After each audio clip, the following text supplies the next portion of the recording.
Hello and welcome to a brand new episode of Cubs on Tap.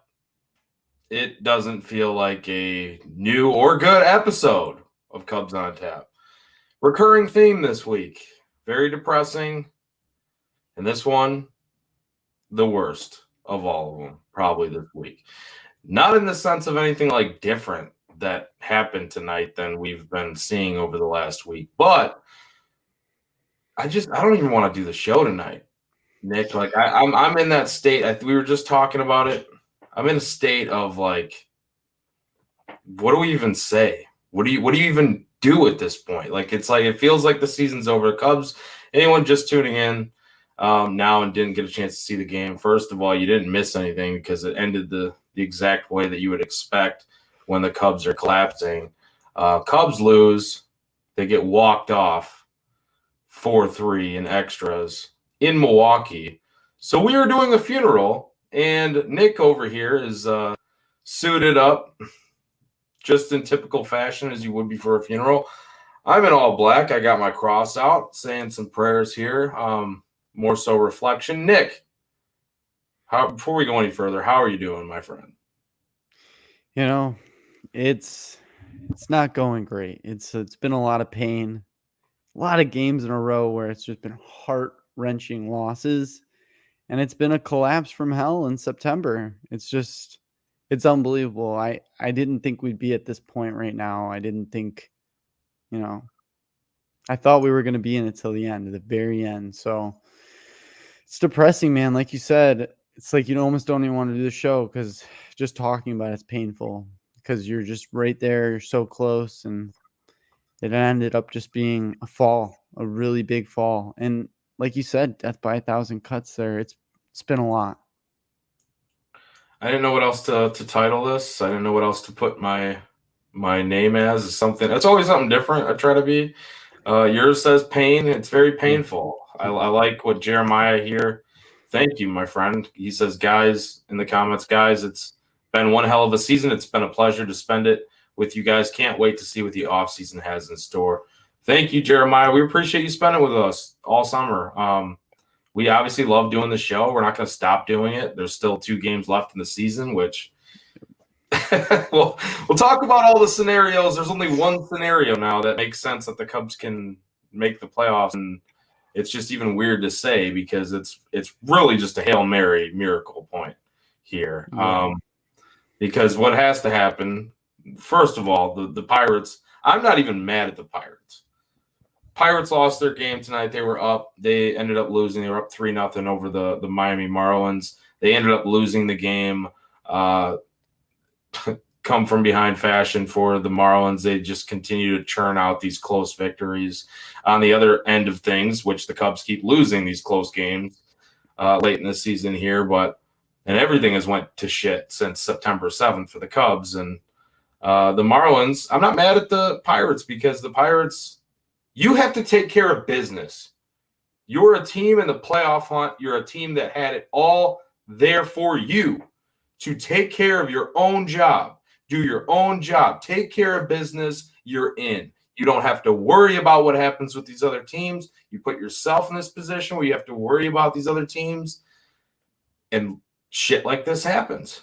And you have no one to blame but yourself. And look, that's a hard truth sometimes. That sucks. Like the Cubs right now, they're in the dumps. Like I can only imagine what they're feeling in that locker room, hanging their heads, walking back to the clubhouse in Milwaukee. But nonetheless, I mean, I'm not mad about how this is turning out on the other end of things with the scoreboard because, like I said, you just cannot leave it in their hands. And that's what they've done. Tonight again. You're facing pitchers who were not even supposed to. They're not the good pitchers for the teams you're playing right now. Like Charlie Morton, Mac Fried, Brandon Woodruff. You're not facing those guys. You're facing a guy who, when he was in your system, when he was pitching with the Cubs, had ERA fucking up to the mountain, and then went and pitched overseas. Colin Ray tonight. So I don't know.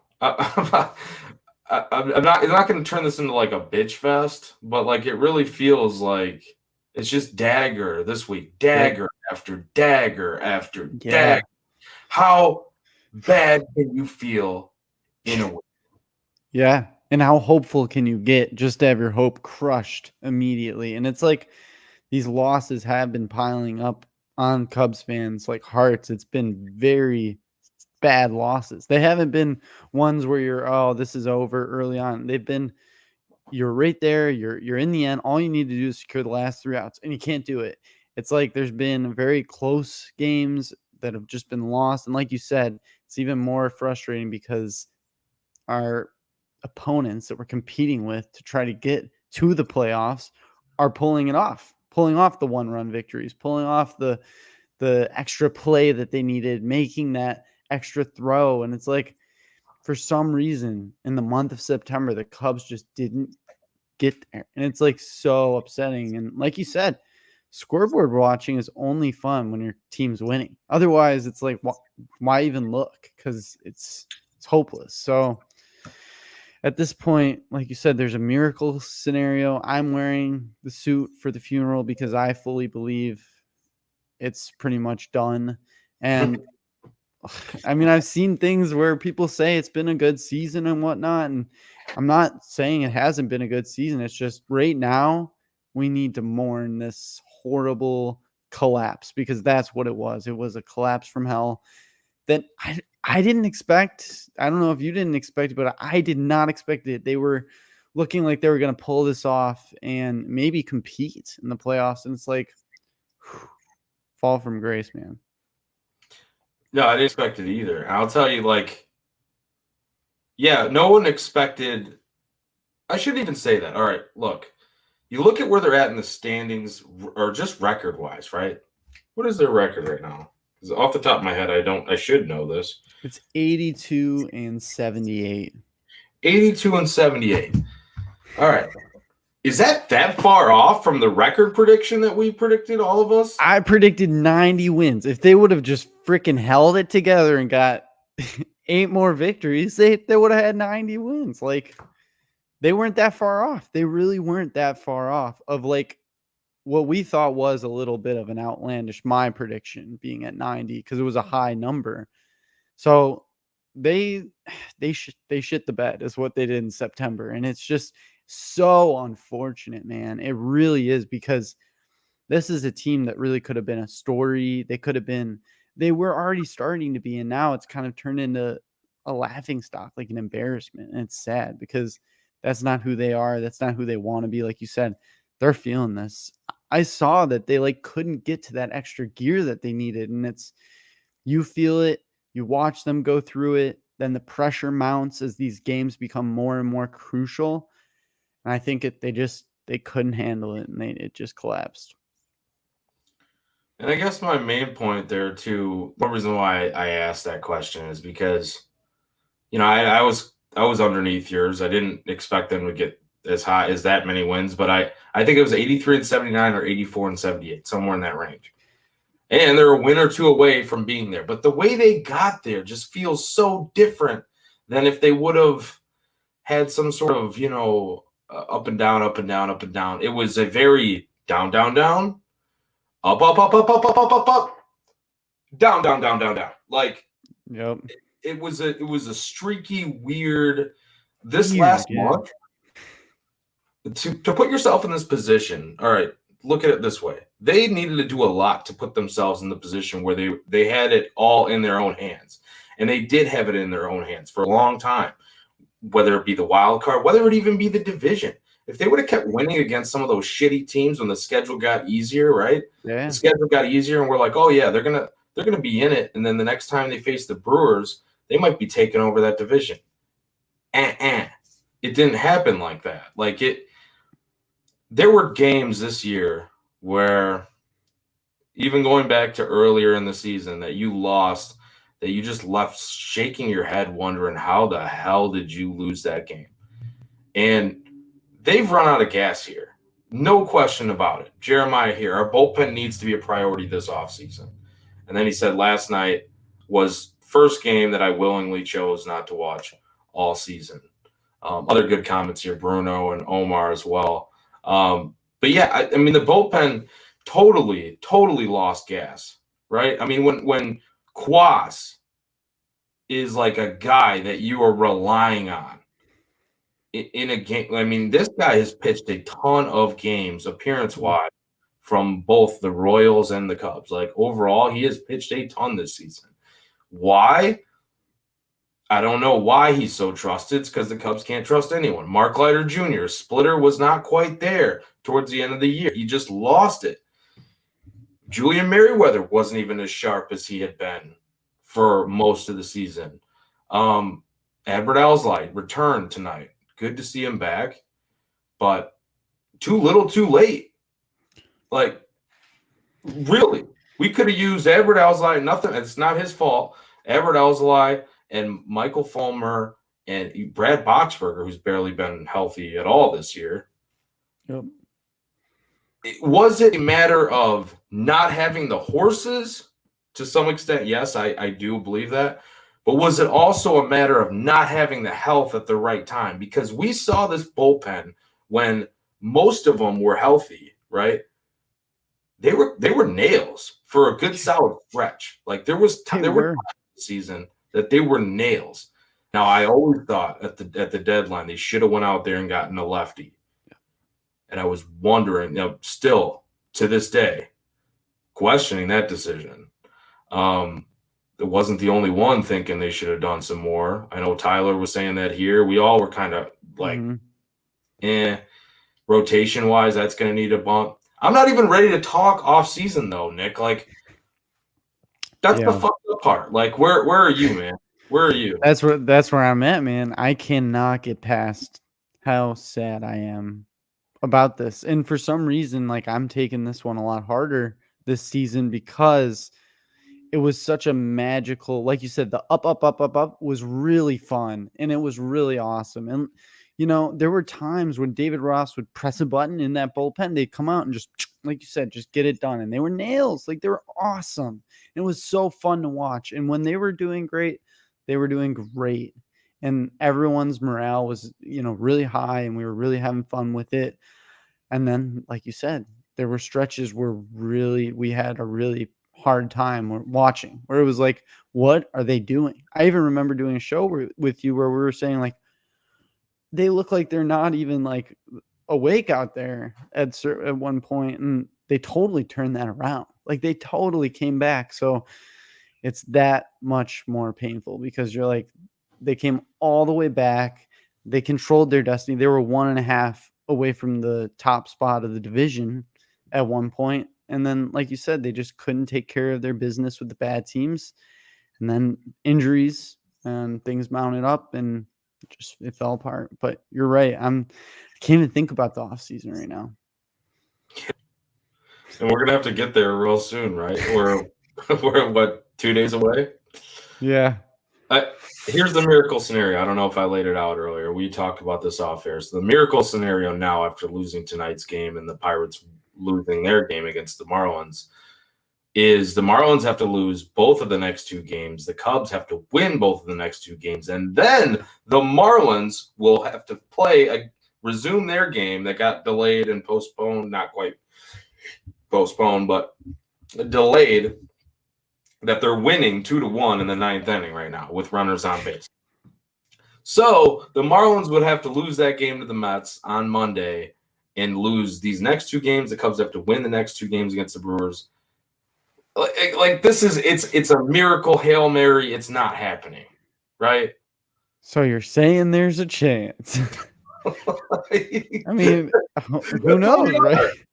That's where we are.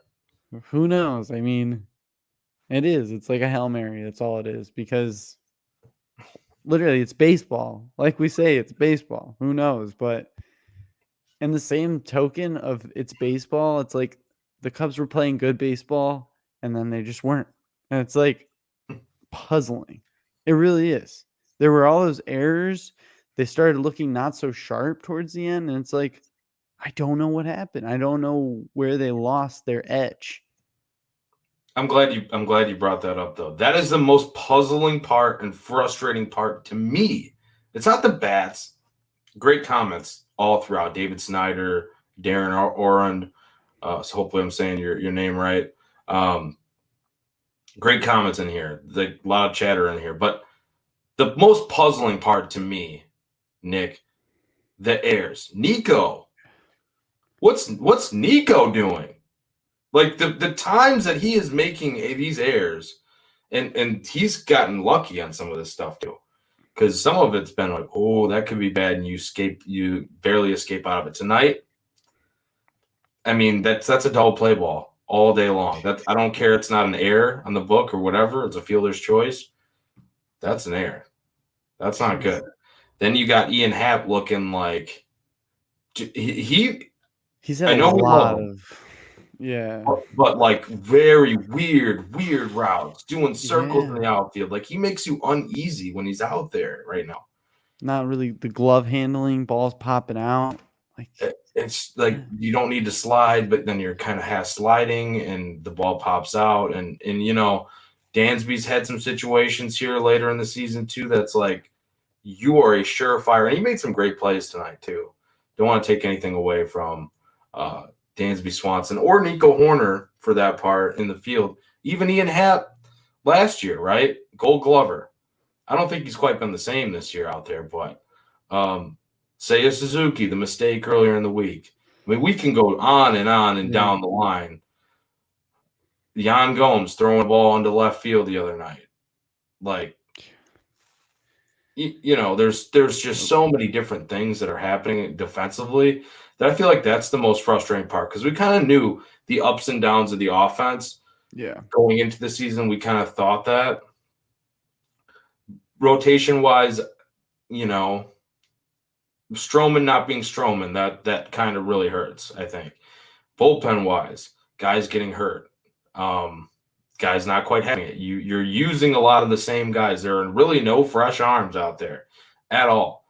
I don't know. Do you want to get into tonight's game, or what kind of thoughts do you have about like the errors and stuff like that? Yeah, I mean, with the errors, it's really unfortunate because we said if they're gonna have any chance of competing, they're gonna have to play their brand of baseball, which is just solid, being the fundamentals, being solid with the fundamentals of baseball. That's what they were really good at earlier in the year, and we were all like, "Oh, it's so reassuring that when the ball's hit to Dansby, you just know it's fielded and it's going over." And it's like the most crucial time of the year, those things didn't get done.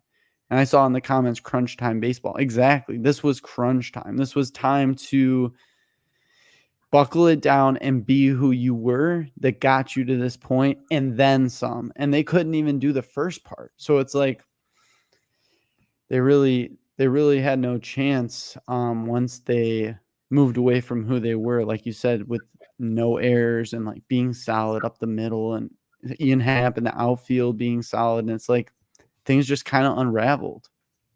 And it's unfortunate.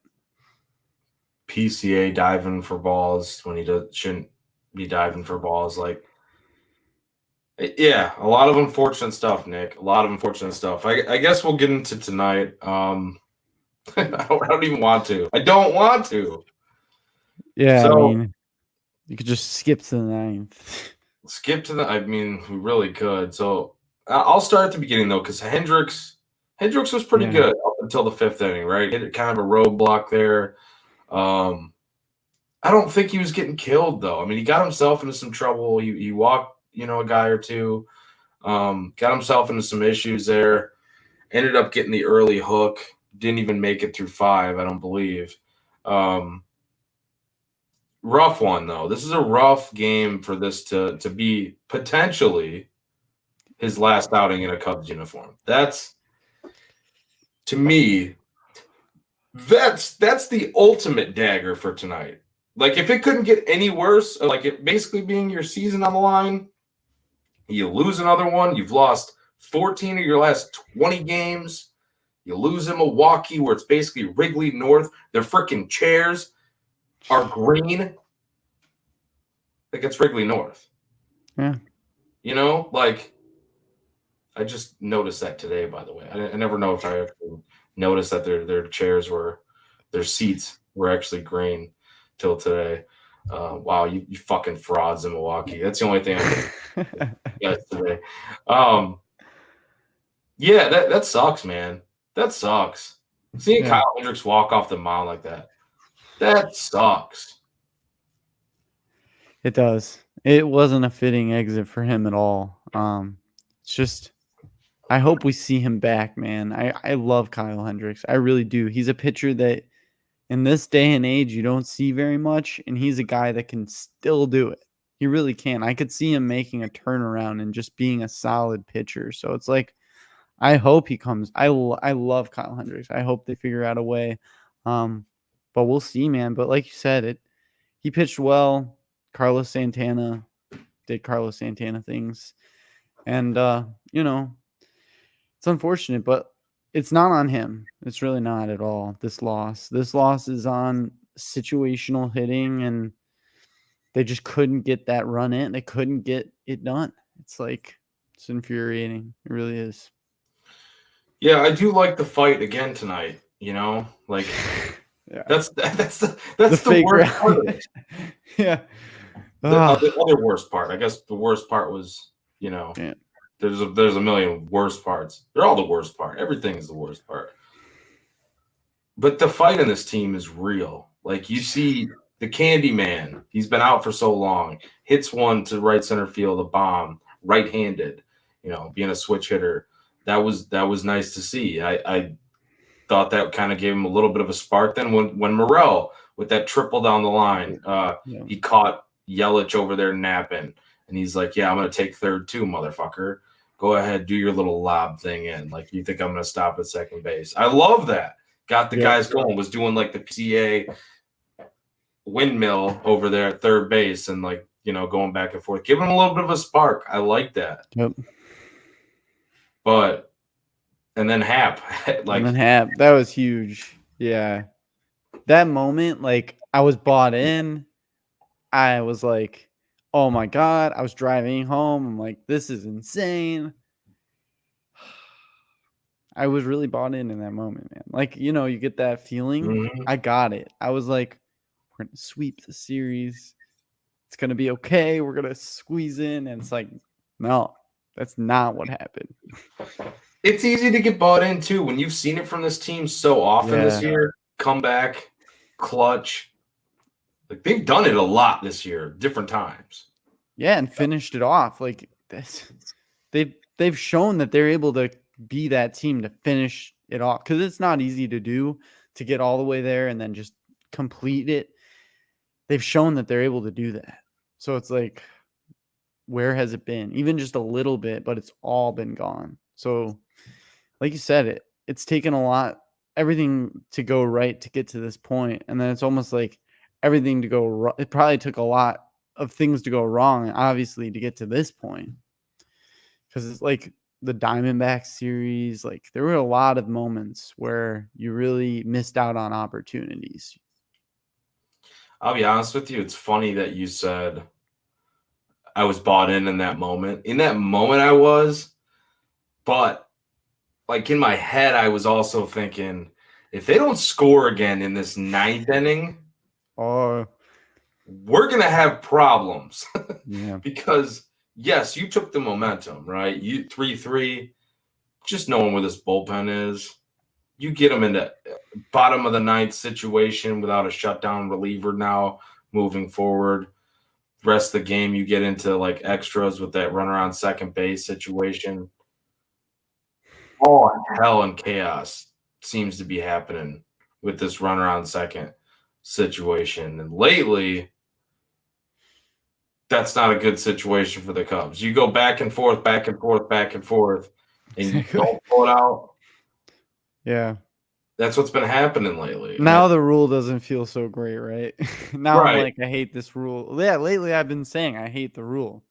I think I stand by that. I think I do, because like I'm more of a baseball purist, so it annoyed me in the first place, but it was benefiting the Cubs early on. There were a lot of times when we were like, "Oh, wow, I love that." And then even when we were a visiting team, like they'd go and get two.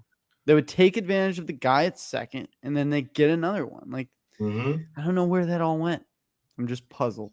I really am. I think that's why we can't think about anything beyond this, because I'm puzzled. I have no answer for what just occurred. I don't know, man. You got Omar in the comments saying, "I wish the Cubs would get Shohei Ohtani." I don't know, man. Now he's just a bat. That's just a bat now, too, right? Yeah. Is he pitching next year? He's not pitching next year. I'd rather have Bellinger at this point because he's not pitching. Yeah, Shohei's not pitching. I would too. You probably have to pay a lot more to get Shohei's bat than you do Bellinger, obviously. Darren's kind of bringing up a good point here. He's kind of agreeing with us too. He said I wouldn't be so salty if at the deadline they'd made more of a push for an all-in try. Candyman was nice, but the realist in me knew it wasn't enough. Now trading Stroh and Belly hurts. Oh, now not trading, excuse me. Now not trading Stroh. No, not trading, yeah. Hurts. I mean, it does and it doesn't. I mean, I think you really bought, because Bellinger might want to like turn this back and like do this again. Because this team wasn't a bad team. He's going to look at this and go, you know what? We're solid up the middle. Our outfield's looking really good. Like, let's do it. I want to be on this team. Like, where else does he want to go? And the Cubs better open up that checkbook, because they need to show the fan base that, like, we will keep this guy that got us to this point. He did a lot. So but like, I can't even think about it, man. Every time I think about it, I'm like in pain, because I know this season's like pretty much done, because you're talking about the next one. It's like, yeah, I don't want to get there too far, but I totally understand what you're saying. And I want that too. I want them to open up the pocketbook for him. Makes sense that he would want to be here. Weirdly enough, I mean, we're talking about Stroh. It seems like he might have pitched his way into an opt-in because of how bad he's been lately. Yeah. Like, where's he going to get more money than here at this point? Even though, like, halfway through the season, we're like, there's no shot he's opting in. You're going to have to pay him, close to – we had conversations on this show about what would that look like a year. We thought it was going to be – a year?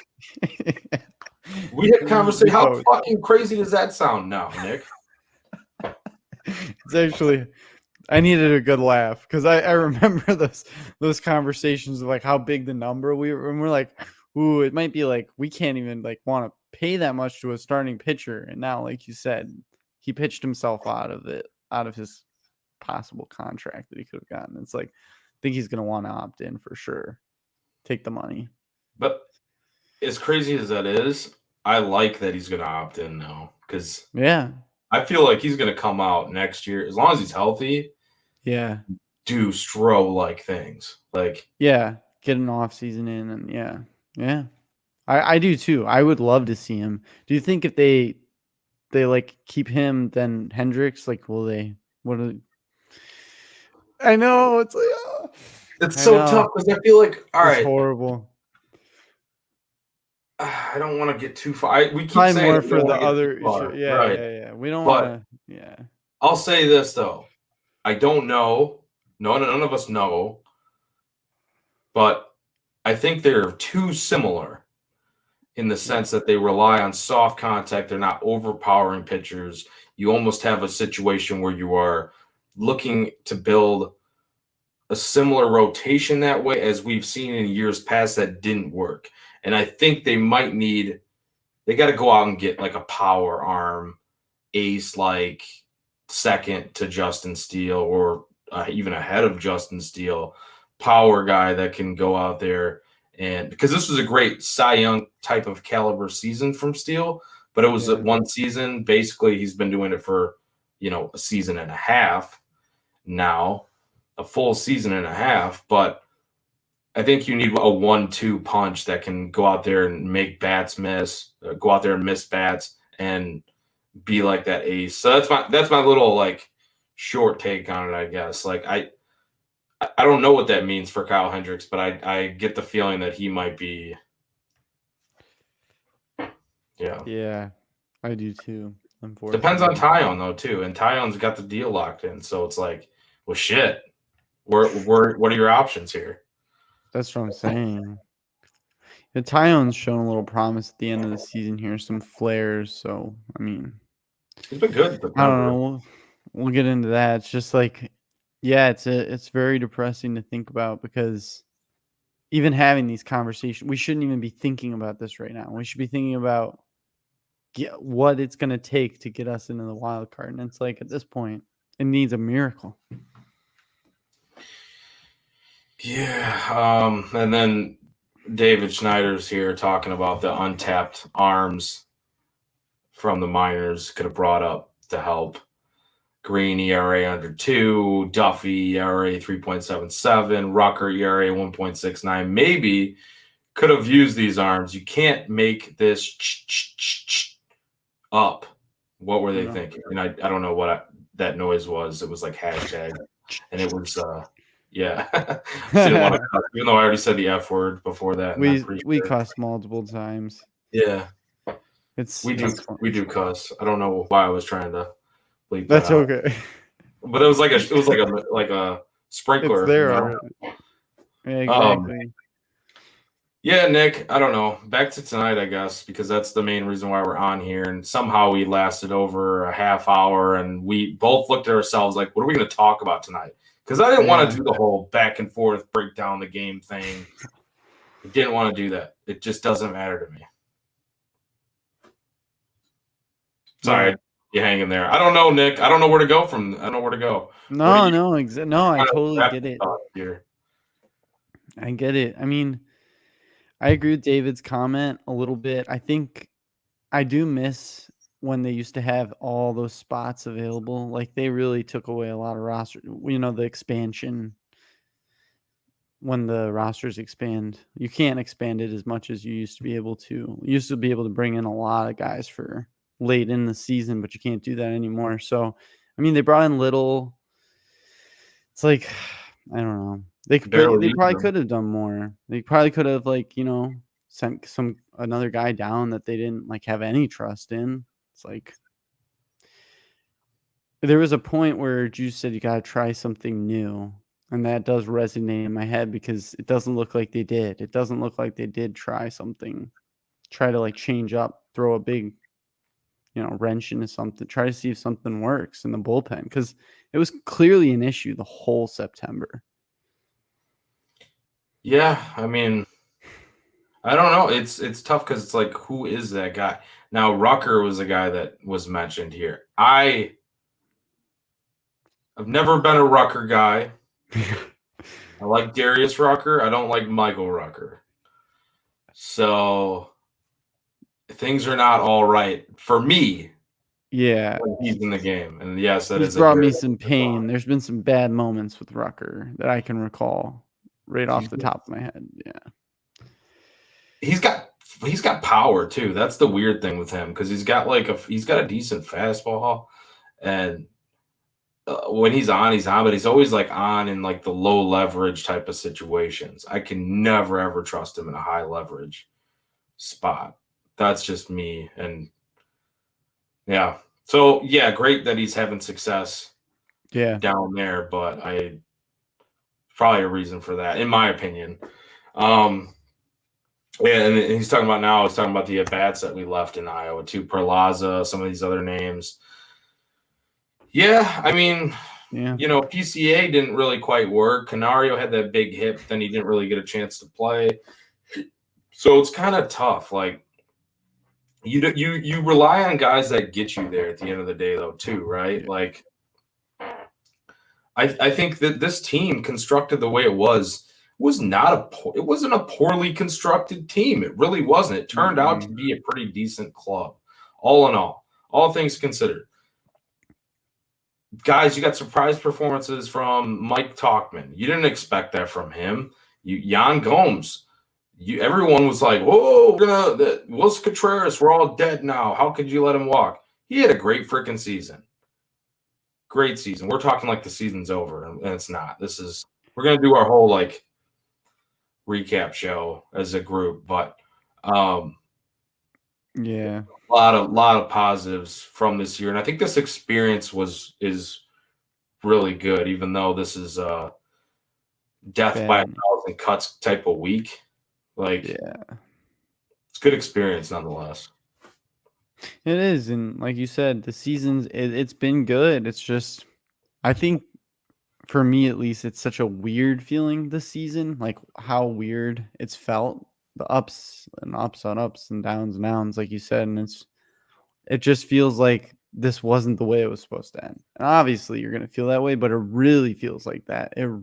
Like a lot, because like you said, they were there, and then it just slipped.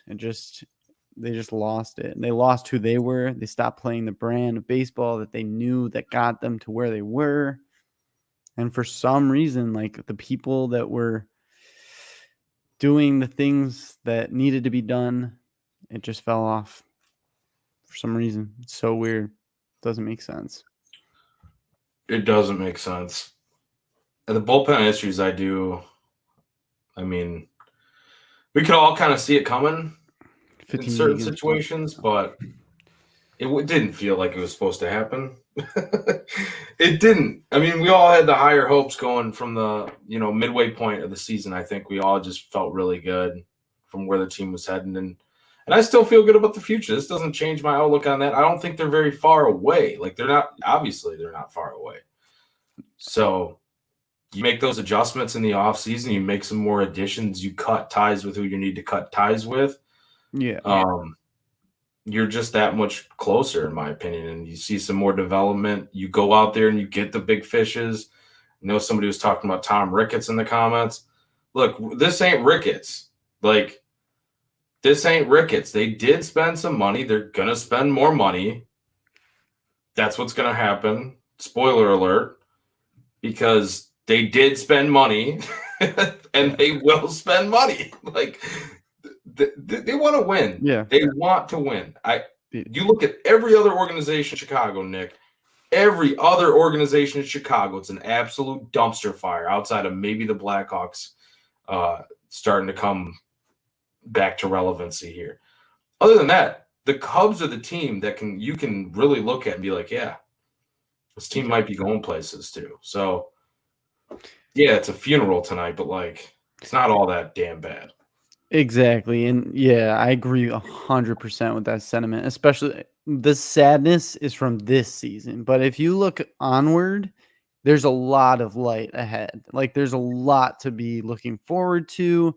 This has been a very good year. Obviously, we're going to get into it more, but if you look at it that way, it's obviously a perspective thing. Then I start to be like, okay, this is okay. But right now, this season, this moment, we can feel sad. We can feel bad.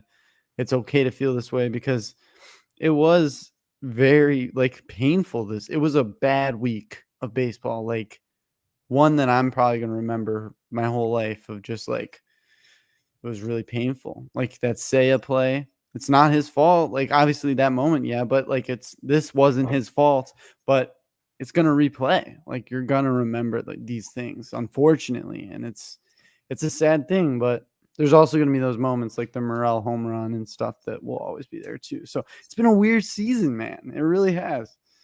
There's a lot of like staple moments, really, just good and bad, really, really high. Like you said, the Morel homer, the Talkman catch in center, the Wisdom homer, the game that I was at, like that felt like a huge moment. So many good moments and so many bad moments. Yeah. I choose, Nick. This is me though. Like, I don't know where you're at on this, and maybe this like a lot of the bad moments stick with you for a long time. There's very few moments to me that stick in my mind, the absolute bad moments. Like I could tell you that one player did some fucked up thing 5 years ago that was really bad. But I don't usually pinpoint exactly what it was. I was like, I know that guy, like that name, that face, Daniel Descalzo, Eric Sogard, Brant Brown. Okay, we know that play. So now you can kind of equate like Seiya Suzuki. I don't want to put him in that bucket. I'm just saying, like that was kind of the unfortunately too. There's a lot of those different plays. Not going to go down the entire list, but. Like the good moments, those stick with me just a little bit longer. Like I can actually identify pick through my brain, like my memory bank, and pull out like the great pieces. Because like as a fan, those are the points that I live for. You know what I mean? Like I want to see the excellence at the ballpark. I want to see the diving catch, the robbing home run, the walk-off homer, the walk-off hit. When it happens to you, that ain't fun to me. I don't want to remember that shit. I'm trying to do the Men in Black thing and just hit the pen and just erase it. So I don't know, man. It's been a good year though. I love the interaction tonight too. Within the comments. I saw something about the blue collar guys. Talkman and Gomes this year, the blue collar heroes. I love that. I like that. Hard hat, lunch pail, and they got their the steel toe boots on and everything ready to go. So hopefully, man, I'm gonna hold out hope though I don't know why I'm doing this. The miracle situation. Yeah. Should we hold out hope? Hail Mary. Should we hold out hope? Yeah, you have to, because baseball is baseball, but it's just, I personally as a fan, I absolutely hate when another team's win causes you to be done. Like, it's painful. And knowing that that's a scenario that's going to be going on makes me want to drink. I'm doing it. Yeah. Crack them, by the way. Crack them. You want to know what I'm drinking tonight, Nick? I do. All right. So, first time I've ever had this. Woo. Sounds like the dog collars here. So, this is a Grolsch Pilsner. Crack them, by the way. Premium Pilsner. Got this from a local liquor store. Big ass bottle. Don't even know how many ounces this is. Pretty big bottle. This is a brewery from 1615. So it's one of them old ones. Damn. So the cap here, it's like one of those swing caps. So you actually have to like push on the side of it, and it does like the huge. When we say crack them, like this thing will actually crack them. It's like a pow. Crack them. Yeah. Like it's like one of those corks, but then it's attached to it. So now it's just like. So it hits on the glass, makes the sound, right? Well, dude, I thought I was gonna like explode and just pop straight to my face, but it was it's like the metal's hooked in. Oh, that's cool. So it's not bad though. It's kind of like, I would say it's close to a Heineken-ish, kind of, maybe. But I really don't like Heineken, so it's better than a Heineken. I had quite a few Modelo's tonight. There you go. There you go. Yep. So you're probably ahead of me then. I'm ahead, yeah. A little ahead. This is my first one. First of many after this one. Oh. I need to go to bed. Terrible, man. You gotta get up early too. So yeah, it's just rough. It really is. Oh man, Chris rolled, and I had to go to that game. He said, "I thought we were winning after half." Fathered Milwaukee again. My dad joined late. Do y'all think Ross is done? No, I don't think Ross is done. We've had this conversation a lot, Nick, actually. Yeah. Kind of. So I really, really think he's done a good job, mostly with the clubhouse, with the team, but I think he's done a really, really questionable job with the managing decisions. Yeah. Especially down the stretch. And it's not just bullpen either. It's like in-game lineup decisions. It's pre-game lineup decisions. It's playing PCA in situations you don't need to. Like, you don't need PCA from the 4th through the 7th inning, and then you're going to have somebody pinch hit for him because you don't trust him to hit. It's stuff like that. And then he's getting thrown out on the bases. Like, this ain't the time for PCA practice. Sorry. No. So, I don't know. What do you think? What do you think, Nick? Do we? I agree. I mean, I don't think Ross is going anywhere. I did say that if we had a really bad collapse and missed the playoffs, that he would be on the hot seat a little bit. But I don't know. I agree with you, like with the clubhouse and with the guys and getting the best out of all these guys. He's great at that. Like, he is really good at that. He really revamped Seiya Suzuki, picked good plate appearances for him and built his confidence back. Like, things like that he did very well. But the managerial decisions are just so questionable. Like you said, questionable and borderline poor, because there's a lot where it looks like the majority of Cubs fans, like 95% of the Cubs fan base, agree with something, and it's just not being done. And it's just day in and day out, the lineup construction, like you said, the choices in game. Like he doesn't have the.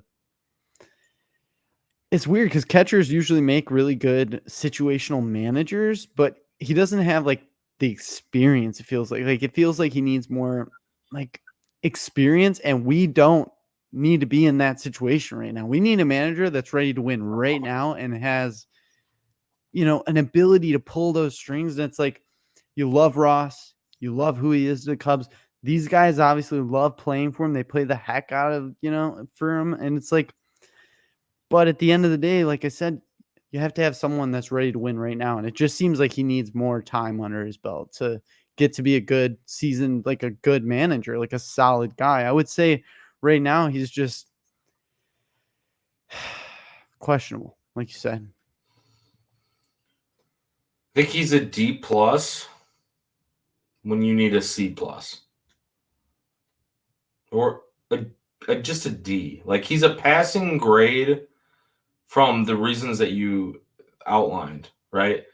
He gets the most out of players, I think. I think players genuinely like playing for him. I think he's good with the press for the most part, good with the media, like very relatable guy. He explains like what his thoughts are on situations. I think he genuinely gets baseball. Like, he's baseball smart. He really is. He's just, I love the way you put that. I think he's inexperienced from a standpoint of like, what decision do I make when? I think that it's not, if you were playing in this game, like tonight, if you were playing in that game tonight, right, as a player, he wouldn't have any nerves at all. Like, yes, he'd be nervous, but he'd be able to overcome those. He'd know how to deal with that as a player. We've seen that, right? Him talk to Anthony Rizzo, for example, in the World Series. It gets worse, buddy. Just wait. Like shit like that. Yep. Glass case of emotions when Rizzo said that to him. But as a manager, it almost feels like he doesn't know how bad it's going to get. Like, he's above over his head or whatever. Yeah. You can see it too. Like, when you're watching, you can just see like he's not quite at the caliber of he gets outmanaged sometimes. Like, and you can see it out on the field, like especially when he faces like seasoned managers, like veteran guys that have been around. It just seems like he needs some more time, and he needs it on a team that's like almost like not practice, but building, not already right there. Because the Cubs are really close. We talked about it. They're just a few pieces away from being very competitive, we thought. And now that you have an off season, you can really fill those holes. But if you have a manager that's going to misuse these pieces that are brought in and like not get the best out of the roster, you have a big issue. And like, obviously we're going to delve more into that, but yeah, I mean, it's a question mark right now for me, at least, especially after this stretch of baseball here at the end. There's been a lot of moments where I actually blame David Ross, where I was like, oh, really? So it's tough. He definitely lost some points for me. Yeah, he lost points for me too. I think it's a trust factor for me. How do you trust him going into next year if you're supposed to be competitive in the same situation? How can he do it? How can he do it? September next year rolls around. You think he's going to be able to make the right decision at the right time? Yeah, he's shorthanded. All understandable points that can be brought up too with David Ross when you're talking about even Jed Hoyer. Someone wants Jed Hoyer fired in our comments here. Omar, and this is not to call you out by any means. Like, no, I feel like I understand like why you're thinking that, or because like they haven't won for a few years, but at the same time, to Chris's point, I actually think Jed Hoyer is doing a really good job. Revamped the farm system to a top 5 in baseball, made solid free agency pickups. He just misses on marginal free agents like Hosmer and Mancini, is what he said. And I totally agree with that. That's basically what's happened. But then he's hit on some marginal free agents too, like Mike Talkman, like who were some other guys like Mark Leiter Jr. got DFA. They brought him back. Ready for this? Would you call Cody Bellinger a marginal free agent? Because at the time it was a 1-year deal that a lot of people were like, "Who knows what's going to happen with this?" Absolutely. That was the go. biggest hit, maybe the biggest hit of the offseason from an unexpected guy. Yeah. Not just the Cubs. It's like the jackpot. Yeah. He hit the jackpot with Cody Bellinger. Like he was in an MVP type of discussion, and he was a free agent just sitting out there. And yeah, you spent up for this free agent for a 1-year deal, but like 1-year big money contracts don't really matter. Mayweather, Fulmer, to be honest, as well, he says, yeah, those guys performed. Like it might have not all been squeaky clean. It wasn't always like spot on, and they kind of ran out of steam. One of them was hurt at the end, but like those are good signings. Mastroboni turned out to be a good trade. Like how many times did I come on the show and say Mastroboni sucks? I don't want this guy on the team. Like he's a young kid. This is his first year playing, really. So I think what he's doing, I think really, really is commendable how he's turned this team around. Yes, he tore it down, but they're climbing up. So I actually think that Jed should not be fired at all because, good Lord, who else is going to come in here? What are they going to do?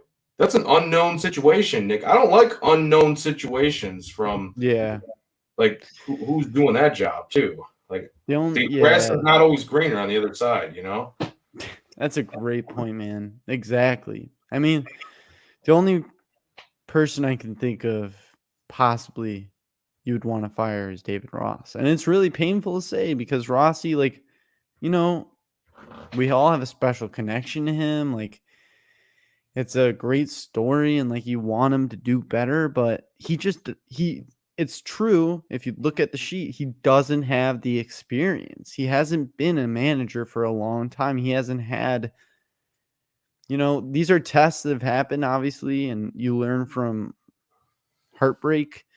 So maybe like he's going to take a lot away from this season, but at the same time, like you said, Hoyer's come in and built this back up to a point where you're like, ooh, this could be something. Do you want a manager to ruin another year? Like that would be detriment. That would be horrible. If next year we're like all the time, oh, David Ross is just costing it. And like we're zeroing in on him because the talent's there, but he's not, using them. Then it's going to be really sucky at that point. It really is. Yeah, I agree. I totally agree. I do also think, and I'm going to end it on this for this final, like, David Ross thought for me. I think he should get another chance. Yeah. I do. I think you should get another chance because I think he is better than this. I think he can be better than this. I think this is an off-season teaching moment for him as well. A learning moment for him. He can sit there and talk with Jed Hoyer. He could talk with the baseball development team. He could talk with even minor league coaches and baseball people, smart guys around the league, and figure out what he's doing wrong and what can actually work within the grand scheme of within the Cubs system as well. How they like to use analytics, how he needs to apply them, and then just making better decisions overall. I think he can improve. You talk about players development, coaches develop as well. Like that is a thing. We've seen coaches not be successful early on in their first gig or something, go somewhere else and be super successful. So I think Ross could turn it around. I really do. I don't think these are like spots where he just cannot turn it around and not learn from them and correct them. You can't correct them now. That's the tough part. You can't take back your record. You can't take back some of those games that you feel like he might have cost you.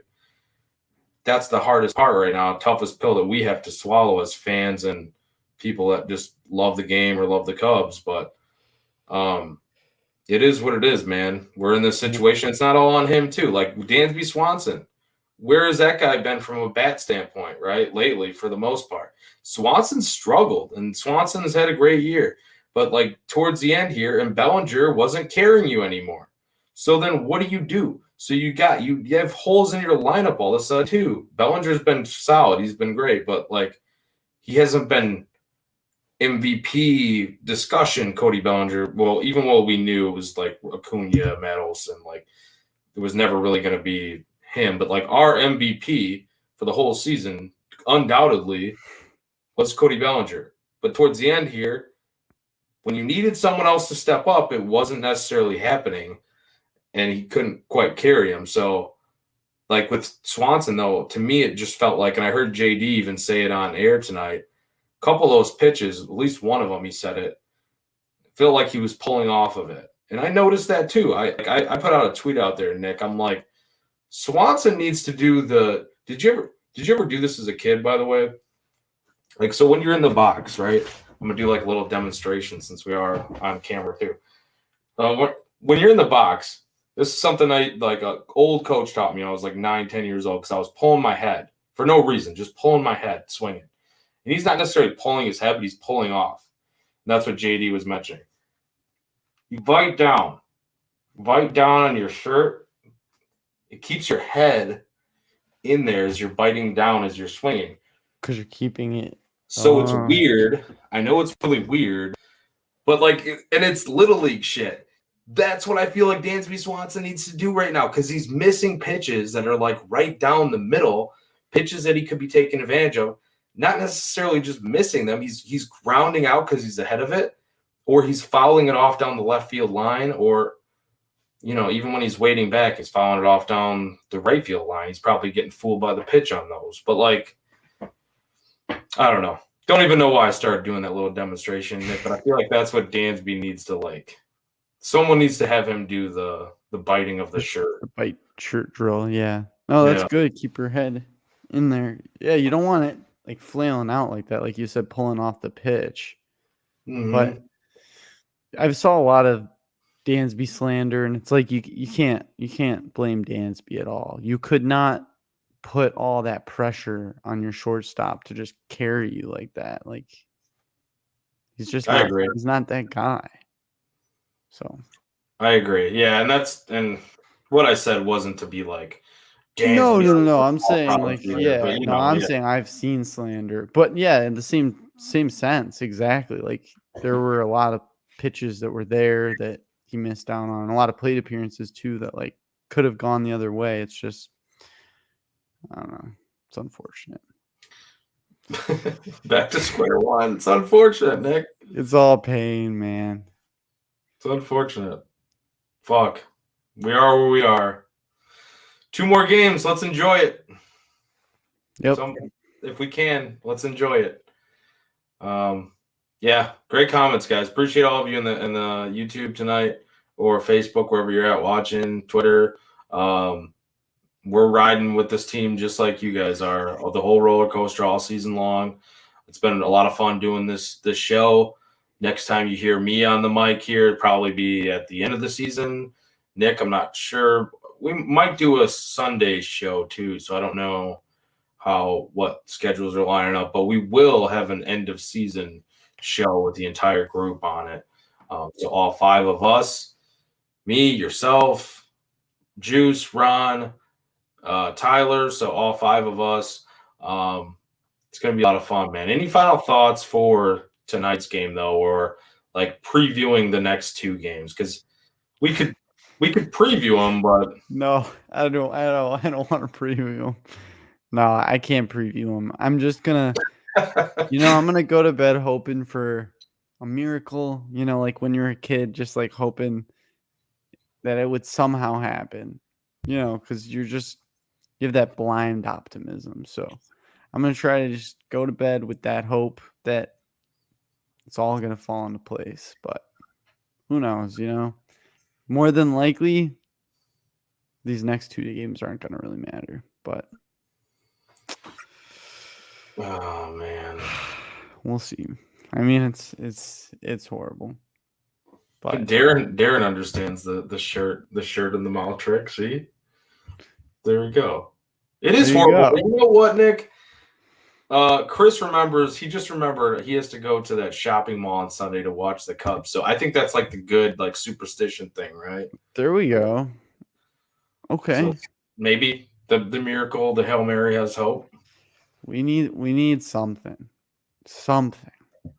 Chris Pete Alonso walk-off homer to send the Cubs to the playoffs. Let's fucking go. Grand salami. I don't know. I wonder when he's due up in the next inning, though. I don't know. That would be awesome.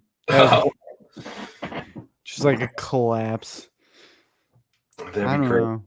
You need it. You really do. It's just, my final thought is this, honestly. That, like, we don't talk about the other side of town, obviously, but that Jake Berger trade, fuck you for that, because that killed us, man. They The Marlins, on that. yeah. Why would they do that? What a horrible trade. That's why they're a poverty franchise, and they'll always be one. What a terrible, terrible trade. Honestly.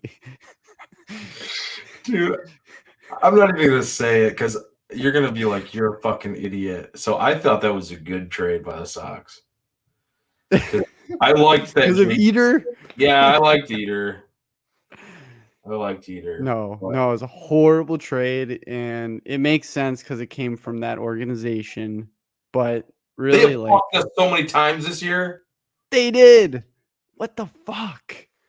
You can't take care of business against anyone. The Brewers, remember? Couldn't take care of business against them. Couldn't take care of business against who else do we need them to beat? Of course, now recently the D-backs, right? The D-backs, yeah. Dude, fuck that team so bad. Yeah. All their fans are like going crazy. I don't even really care, but all their fans are going crazy now. Like, I know. Yeah. Cubs are. Oh my God, you choked it away. Like, dude, we were here. We got to this point. We're basically eliminated like the last 2 days of the season. Like, where the fuck have you been? Eliminated in April. With a team that's on the way to 100 losses. Like, come on. Why are you even opening your mouth? That's why I get so frustrated. I'm like, it's pathetic. It really is. Just to open your mouth at this point when your team is almost at 100 losses. To like dance on the graves of Cubs fans. Like, really? That's what you. Come on. Be That's better. actually a perfect way to say that, though. Dance on the grave of Cubs fans. And we just did an entire show that was a funeral. So, with that said, Nick, last eulogy here? Or? It's been a fun one, man. I've had a lot of fun. I really have. It's been up and down, like you said. There's been a lot of moments where you're on top of the world and you can't even believe it. And then there's moments where you feel like the season's over. It's nowhere near over. But it's been fun. I hope that the miracle happens and that we can look back on this episode and just laugh and just be like, wow, that was really stupid. Well, everything's stupid with hindsight anyways, right? Everything's stupid. You look back, you're like, wow. Or you're just the smartest man alive if you're like, that's what they should have done, like, after it all happened. Well, yeah, but who knows if, like, I've made so many calls in game that I thought they should have done or should do. Turns out, no, they shouldn't have because it worked out in their favor not doing it or making a different decision worked out in the Cubs' favor. Like, so no matter how many times we can sit here and sit on and do a show, which awesome, by the way, I love our Friday specials now that are kind of becoming a thing. But like, no matter how many times we sit here and try to predict the future or try to say this and that, they should do this differently, they should do that differently. We're no better, we're no smarter than anybody in that Cubs organization. That's why they're in the Cubs organization. You talk about Jed Hoyer, you talk about, Dan Kantrovitz, like all these guys that are making the Cubs what they are and kind of building them in that direction. Like, there are seriously smart people that will end up getting this team to where they want to be. I truly believe that. So, but yeah, with that said, though, Nick, I guess we should close this one out. Cubs fall again in extras. I don't even. I know they lost by 1 run. Was it 4-3? It's 4-3, right? 4-3. Yep. It doesn't matter. They lost. They lost. They lost. So with that said, though, we are Cubs on Tap, part of the On Tap Sports Network, one of 2 official Cubs podcasts. You can follow the other one, the Dingers podcast, at Dinger Cubs on Twitter. You can follow Nick at Nick_on tap. You can follow me at Joey Knows Nothing. You can find Ron at Loose on Tap, Juice on Tap, Tyler at Teddy Freddy 270. Chris, we appreciate you. And all you, Teddy Freddy 270. We are at Cubs on Tap, CUBBIES on Tap on Twitter or X or whatever you want to call it. With that said, though, what do we say when we get out of here? The only way we know how, Nick. Fuck the Cardinals. And let's have a miracle. Let's go, Cubbies.